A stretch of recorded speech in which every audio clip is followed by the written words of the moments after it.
This story begins in a world unlike our own. There exist four nations, each possessing their own unique superpowers. The airbenders have the ability to manipulate the air, while the firebenders can control fire at will. The waterbenders have dominion over water, and the earthbenders possess the power to manipulate the earth and soil. These nations engage in battles, utilizing their extraordinary abilities. In this world, an avatar is someone who possesses the power to control all four elements: air, water, fire, and earth. Unfortunately, the firebenders have decided to seize control of this world, resulting in the merciless slaughter of the other benders. However, there is hope in the form of Avatar Aang, a young airbender who is currently undergoing training. Unbeknownst to Aang, he is the Avatar, and his master is preparing him for the challenges that lie ahead. The other airbenders grow increasingly frustrated with Aang's master, urging him to commence his Avatar training as the firebenders encroach upon their territory, threatening their lives. Eventually, Aang's master reveals the truth about his Avatar status, emphasizing the urgency of his training to put an end to the firebenders' tyranny.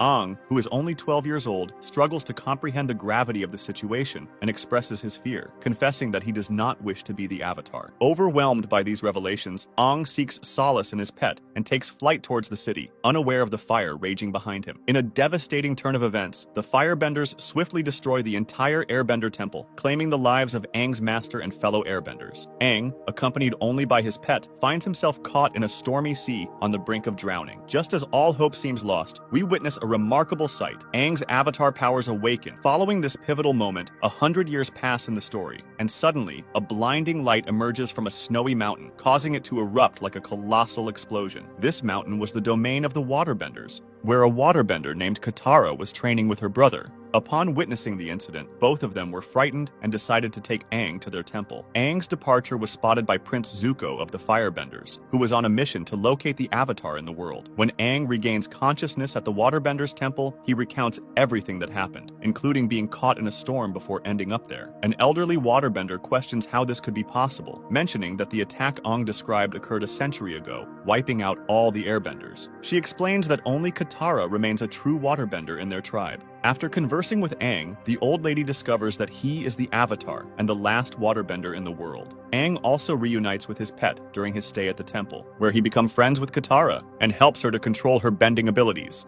Zuko arrives at the Waterbenders village with his uncle to capture Aang. When he demands the villagers hand over Aang, Katara's brother challenges Zuko to a fight. Despite Zuko's superior firebending skills, he easily defeats her brother. Just as Zuko is about to harm the boy, Aang intervenes and agrees to go with them. He is then kept captive on Zuko's ship. However, Aang manages to escape using his airbending skills, steals the keys, and takes a book written by Zuko about the Avatar. As he flees from the ship, Zuko attacks him with fire, but Katara and her brother arrive just in time to rescue Aang. Thereafter, they visit the Airbenders' temple, which was completely destroyed. Aang becomes overwhelmed with sadness and anger when he sees his master's bones. In this state, all of the Avatar's powers awaken once again, which he had previously struggled to control while managing his emotions. At this moment, Katara offers him encouragement. Aang admits that he believes it was his fault that the world ended a century ago, but he is determined not to repeat his past mistakes. He decides to complete the training of the Avatar and begins by reading Prince Zuko's stolen book on the Avatar. According to the book, in order to start the training, Aang must awaken the powers of the previous Avatars. Their first stop is the temple of the Kyoshi Avatar, located on an island. However, upon arrival, they are attacked and captured by the island's inhabitants. Suddenly, Kyoshi's statue begins to glow, surprising the islanders. They bring Aang and his companions to their leaders. It is revealed to Aang and his companions that they do not possess any bending powers, which is why they were unable to defend themselves. The islanders decide to assist them. Meanwhile, Zuko's army also followed them to the island and confronts the villagers as they are here to apprehend a criminal. The following day, Aang returns to Kyoshi's statue.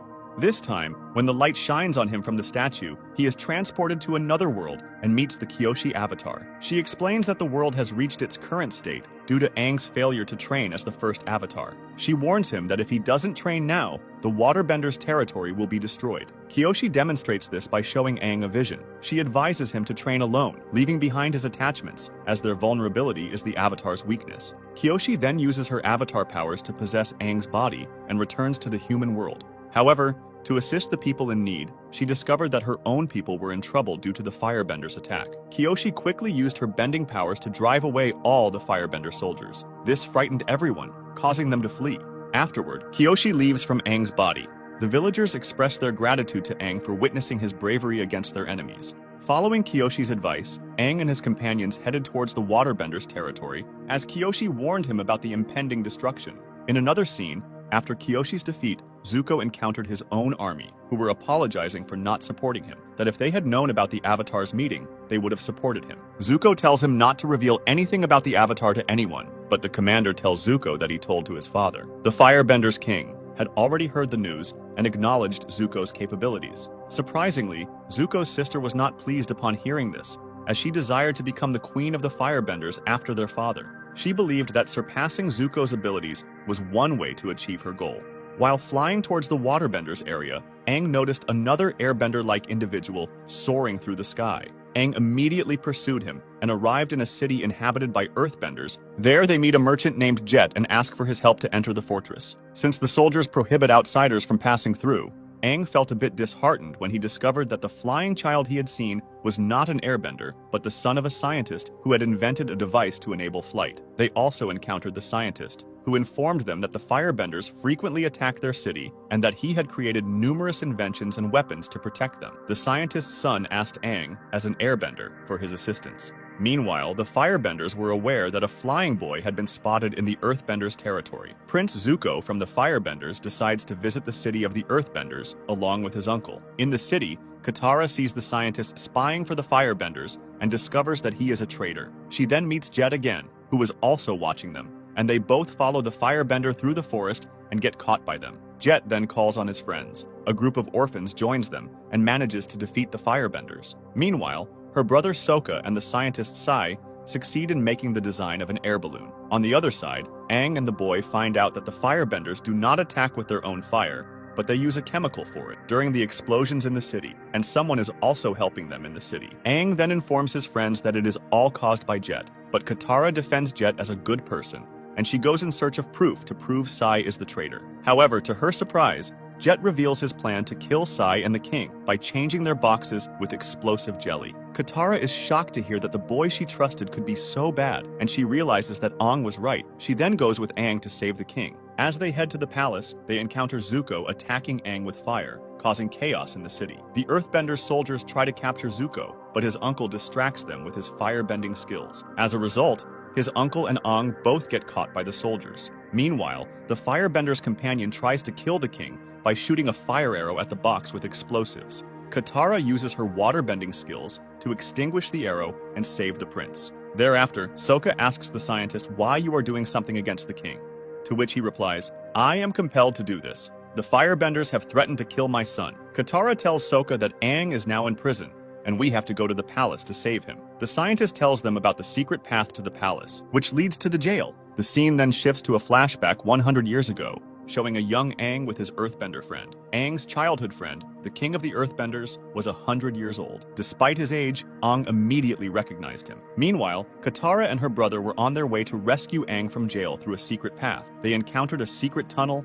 and met a man who advised them to cross the path with love. However, the brothers, who had trust issues, faced a monster. When they held hands, the monster became silent, revealing the power of their love. Katara asked the monster for a way out, and it broke the wall, creating an escape route. Meanwhile, Aang was facing the vengeful king of the Earthbenders, who attacked him with all his earthbending powers. Aang barely managed to defend himself. The king, in anger, criticized Aang for thinking like a child instead of an avatar. Aang defended himself, stating that he was not doing anything wrong, and makes peace with his old friend. Thereafter, before leaving the place, Aang and his friends find out that Sai was actually a double agent working undercover to expose the Fire Nation's secrets. The king then bids farewell to his friend with a smile on his face. In another scene, Zuko's uncle was being transported to a new jail when Zuko attacked the Earthbenders and freed his uncle. Together, they defeated the soldiers with their fire-bending skills. On the other side, Aang and Katara left for the waterbenders. Aang praised Katara for her progress in waterbending, and she credited her grandfather's book for her improvement. Along the way, they discovered a village that had been attacked by firebenders.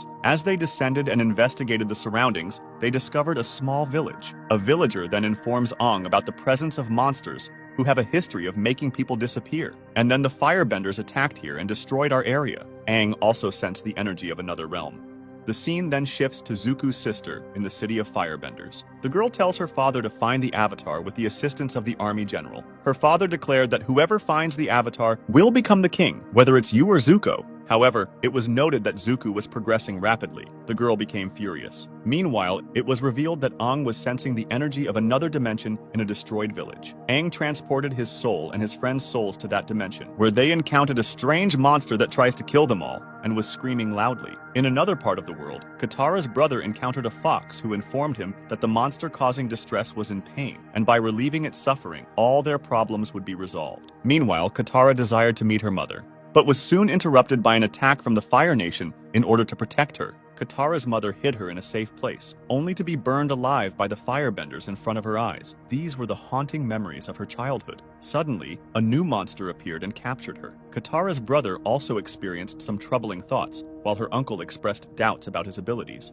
These thoughts weighed heavily on him, and he too was captured by the monster that had imprisoned Katara. Aang, on the other hand, observed his airbender temple in the other world and realized it was just an illusion. He encountered a monster who recognized him as an avatar and challenged him to a fight. Aang clarified that he had come to save his friends. However, as a soul in that realm, Aang struggled and eventually retreated to a nearby house. When he sees his master, he embraces him and asks, "Where did you disappear to?" "I need your help," Aang inquires. "How can I rescue my friends from this creature?" The master explains that this monster traps individuals with their past memories, but avatars are immune. The last time, a Fire Nation avatar put up a good fight and stole something from the monster. "If you want to save your friends, you must retrieve that item," the master advises. Although going to the Fire Nation territory could be risky for Aang since firebenders were his adversaries, he had no other choice. Hastily returning to the real world, Aang heads to the firebenders area. There, he encounters a firebender who believes in peace among all firebenders and agrees to assist Aang. He leads Aang to his avatar temple, filled with various objects. Aang struggles to determine the most crucial item before the other firebenders arrive to capture him. The helpful firebender tells Aang to focus on his task while he deals with the others. As Aang uses his avatar abilities, he encounters the firebender avatar, who reveals he possesses the monster's mother's statue. Aang retrieves the statue and prepares to confront the monster when another bounty hunter attacks him. This bounty hunter was hired by Zuko and his uncle to capture the avatar. Aang is taken into their custody, but he requests some time to save his friends before returning. Zuko disagrees, stating that saving others makes them weak. Recalling a flashback shows Zuko's dad planning a strategy involving sacrificing his own soldiers. Zuko questions this, but his dad tells him that he will be punished for questioning his strategy. In the present, Zuko and his uncle get rounded by his own army. The commander tells him to hand over the avatar to him, or else we have an order to kill you. Reluctantly, Zuko hands over Aang to his dad's soldiers. At night, Aang was tied up in prison. Meanwhile, outside, someone is watching the soldiers, and he skillfully enters their place and sets Aang free from his prison. A fight then starts up with the soldiers, in which Aang and the stranger fight them as a team, and soon they escape from there. On their way, the stranger gets shot, and Aang saves him by disappearing from there. It is then shown that it was Zuko who came to save Aang. He commended Zuko for helping him despite being enemies,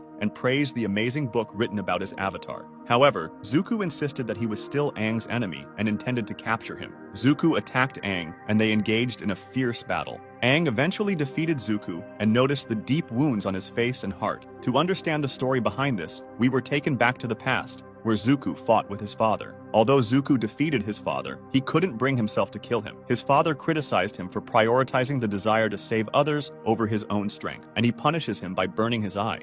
In the present, Aang sent Zuko away on a boat, promising to meet him after saving his friends. Zuko attempted to attack Aang with fire, but it had no effect on him. The scene transitions to the past where Zuko's eye was burnt, and his dad Ozai informs him to leave the place and only come back after finding the avatar. He also tells him to take that group of soldiers you saved as a punishment. In the present, Aang returns to the burnt village and enters another dimension. He then returns the lost statue to the monster, who in turn releases all the humans. Aang reunites with Katara and her brother, witnessing the joy of the villagers as they are reunited with their lost loved ones.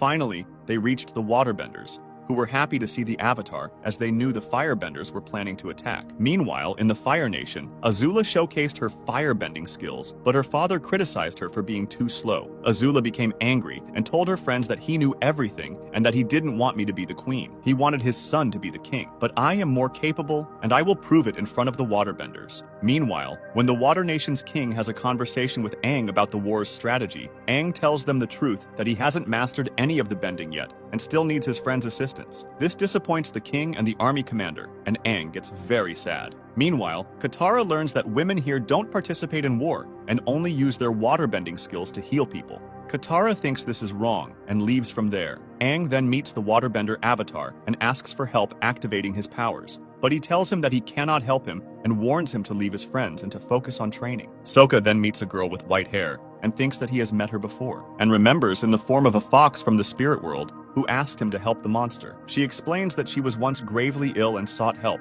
and with the moon's assistance, they can perform waterbending. The moon granted her a portion of its soul, allowing her to exist in both the human and spirit worlds. In the firebender's domain, Zuko's sister impresses their father with her firebending skills, even demonstrating the ability to generate electricity. This pleases their father. Meanwhile, the firebenders advance towards the waterbenders' territory, equipped with an air balloon carrying their general. Although the waterbenders were mentally prepared for the impending war, they lacked the numbers to match the firebenders. Katara suggested that women should join the fight, demonstrating her skills by battling their army commander with waterbending. She proved that women could indeed play a crucial role in the conflict. As the attack began, Aang, Katara, and their allies mobilized to defend against the firebenders. However, Zuko's uncle warned his general that the full moon granted the waterbenders enhanced strength. Unfazed, the general revealed his plan to eliminate the souls of the moon and the sea when they converged at a waterfall during the full moon. Despite warnings of dire consequences, the general remained resolute.